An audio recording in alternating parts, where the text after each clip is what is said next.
50 years old, single, I'm dating.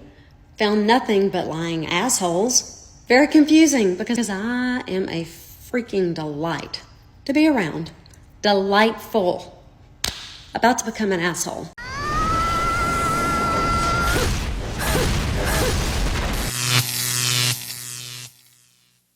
What's up, my guys? I'm here to make you reevaluate yourselves once again and discuss the first things every girl notices in a man. I understand a lot of these are pretty predictable, but I tried to throw in a few that may surprise you.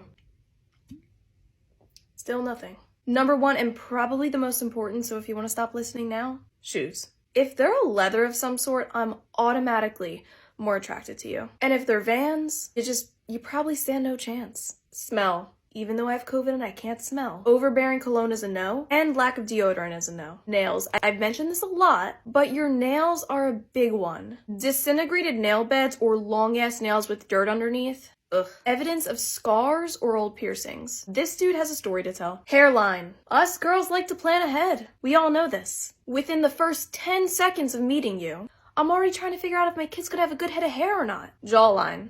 I know it's hard to have a better jawline than me, so I'll cut you some slack on this one. Eye contact. One time a guy approached me at the car wash. For some reason, I always get approached at the car wash. Anyway, he asked me if I was single but couldn't look at me. I knew right away there was no chance. Welcome to The Wall, brothers. This woman is right in what she said. Do you know how many men I know, or do you know, who don't take care of their appearance, things like their face, nails, clean shoes, or ill-fitting clothes? I've seen men who don't give importance to this. This is what counts most in a man sometimes, even more than physical beauty. It's possible for a man to have value, money in the bank, a great sports car, and a tremendous house. But if you walk into a restaurant or bar with shorts, a torn shirt, and dirty shoes, nobody will think you're a high-value man. As a friend says, I may be the physically least attractive man, but I'm never the worst dressed. Brothers, why do you think a fake rich man stands out more than a truly wealthy man? Because he sells a powerful image. This helps you in forming relationships, climbing the corporate ladder, and wanting people to be around you. That's why we see so many men trying to look more masculine. A well-dressed man who clearly takes care of himself stands out anywhere. And it's not just women who notice. Even men notice who is the best-dressed person in the place. So, brothers, never neglect your appearance because, even though people say a book is better for its content, what makes it sell the most will always be the cover. If you start in the back row, you'll never make it to the front. It doesn't matter how old you get. It never hurts less. So, a little update. I've been talking to the guy since early May, over 2 months, and we had a few dates, and I thought it went really well. We have everything in common. He texts me all day, every day. Same shared values, same life goals, same interests, really good banter. And he told me that I was smart and funny, and he told me that I was beautiful, which is the first time it's ever happened in my whole life. And we went on a few dates, and then we were talking, and he just said he's really concerned that of my lack of physical activity, and I guess he's been trying to convince himself to find me attractive because I had such a good personality. And I told him that I didn't think that he should have to convince himself to find me attractive, and that I'm happy with my body, and it's okay if other people aren't. And it's really hard. I know it's the right thing, and I do believe that. It just is never easier. When you're dating and you're plus-sized, it never really gets easier. And I'm sharing this because I, of course, turned to my girlfriends, but I forgot for a minute that they're all very beautiful and thin, and they've never had guys on the internet or just in life to their face tell them that they were ugly before. And so I know that there's a lot of other people like me on TikTok because I've seen a lot of you, and it's okay if it hurts. And you're not alone. And I really hope that one day we can get beyond fat phobia and maybe I'll meet someone. Brothers, in this video, I want to make two observations. Firstly, online dating or apps like Tinder have ruined dating for everyone because only a small percentage of people have good results. Typically, it's attractive women who benefit, but feminism, empowerment, and the idea that men should go their own way in this era where everything is quickly replaceable make women like this one the most affected. In other times, perhaps in real life, someone would have won her over, but in this particular time, these less attractive women are rarely taken seriously by men anymore. This makes them vulnerable to any man who approaches them and says a few nice things because maybe they've never had that opportunity before, like this woman. The other thing is that women often don't like to take responsibility for their lives. They reject us men for the silliest reasons, and we have to deal with it. Hold our heads up, keep walking. Rejection hurts, clearly, but we adapt, improve, and maybe try again another time. This woman feels bad about her weight, but there are gyms where she can change, and there are operations that can be done. Women have it easy when it comes to trying to look good because even if they're born unattractive, a doctor can turn them into a doll. Men are born ugly, and they have to deal with it for life, so don't play the victim. What happened to you happens to thousands of men every day who see a girl talking to them one day, and then ghosting them or responding in the most hurtful way possible the next. Nobody pities us. Keep in mind, from age 45 to 60, single women outnumber single men 25 to 1. The pickings are plentiful for men. I'm just going to go ahead and speak on behalf of all the women who have done the work, the therapy, have learned to love themselves and value themselves. We don't give a shit. We don't give a fucking flying shit. We would rather be alone in our peace with our girlfriends, living our best life, then lower our standards to have a man in our life who is an abusive asshole. An idiotic or abusive man. This comes from a woman who left her husband, a gentleman, and after 3 months, she swapped him for another man, only to later go back to her old husband, Chad, a man who brings nothing to the table except his seed. Going back to this man, who she criticized relentlessly, claiming he's been to therapy, brother, that therapist is just taking her money. Brothers, women talk about peace they have with their friends, but what they don't tell you is that the dating market is not well balanced. Women don't understand that men will always seek younger women. So, here's the situation. Men her age don't want her. A man in his 50s can date women up to 25 years younger, and currently, single women in their 30s are almost the top target for these men. Another thing she says is to lower your standards, but what standards when she's hit the wall? As we all know, the wall is unforgiving. What man will try to meet the standards of a woman in her 50s who brings nothing more than a high body count and a hefty medical bill? Brothers, what bothers these women is realizing that many of them have aged like fruit, while they still see men as fine wine. But before we continue, brothers, we want you to support us in our goal for the next few months to reach 50,000 subscribers. We want our family to keep growing, so please help us by subscribing and liking the video since this helps YouTube recommend our content more. Don't forget to leave your comments. So please stay tuned because this is where the video gets exciting.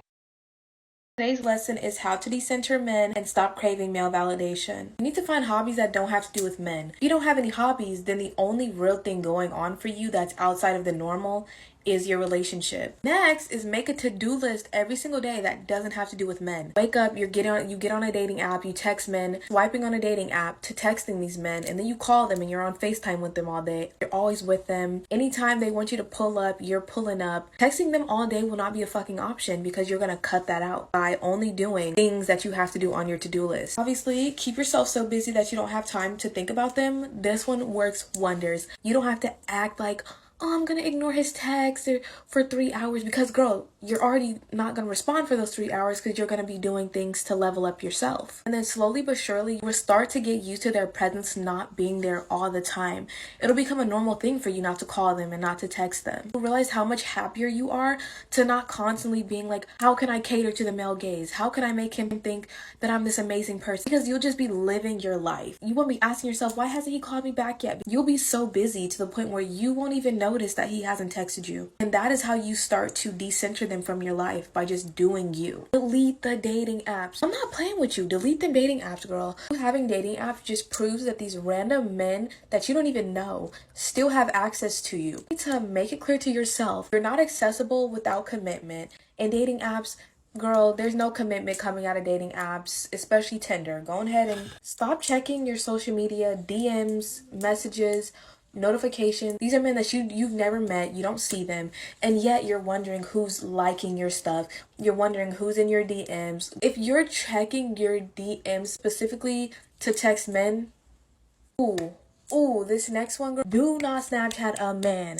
Do not Snapchat a man. Do not Snapchat absolutely no exceptions. I didn't care about a man, then I would choose to snap him. Just think about that. Like, as a man, why would he choose to snap you over just texting you regularly? When a man asks me for my Snapchat, I immediately am like, get far away from me. Last one is, you do not have to hate men in order to prioritize yourself in your life before theirs. Just keep your distance. I'm not saying act like men don't exist and stop dating and stop. No, like absolutely not. I'm just saying you need to always put yourself first. The moment that you put a man before you is the moment that you make men the center of your life. That's a no-no. They should be centering you, honey. I'll let you guys screenshot this for future use so that you never forget. All right, dolls, good luck. What is this woman talking about? Just tell me how many women nowadays don't have Instagram. Women on that social network often leave their husbands, and now she'll probably say it's the man's fault. Brothers, in the realm of seduction or wooing a woman, always remember, distress and uncertainty are your best allies. Women are addicted to attention. Take away your attention, and a woman will value you more because she'll understand that when you talk to her, it's because you have time, not because you're always available. This is what Chad does. He creates an emotional roller coaster for the woman, making her feel uncertain about whether she's with him or someone else, if he takes her seriously or if it's just a game. This makes the woman more interested because she can't control you. But the mistake of many men is wanting to be the doormat or the simp who is always there, who talks to her every day and replies instantly when she messages. In short, they sell the idea that they have nothing else to do and always put her on a pedestal. Don't be that man. Have a life, have projects. If you don't value the time I offer you, then you can go to hell. I'm not a doormat. She can go with someone who always has time for her. Soon, you'll see her on the streets. Here are a couple tips to make sure that you date with dignity while you're dating multiple people. First of all, let me tell you why most people don't date multiple people. They believe that if they're dating multiple people, that means that they're sleeping with multiple people. It means that they're leading men on, and that doesn't feel in integrity. But I want you to understand that dating more than one guy doesn't mean you're doing any of those things.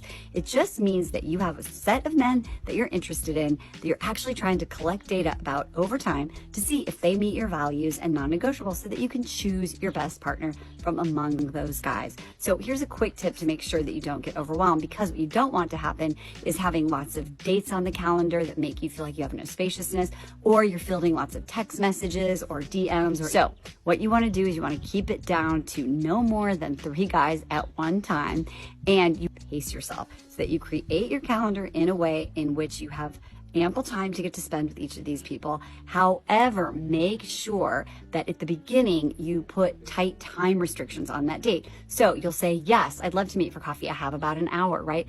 Or I'd love to make it for dinner, but I have to end the night early because I have an early work meeting, right? So you want to set boundaries early on. You want to be engaged, and you want to make sure that you don't set up too many dates too close to each other so that you just get burned out on the whole thing. Remember, when you date multiple people, you have choice, you have agency, and you're empowered. And that creates confidence, and that confidence will glow and make you irresistible to the right guy, the guy that you choose to be your person.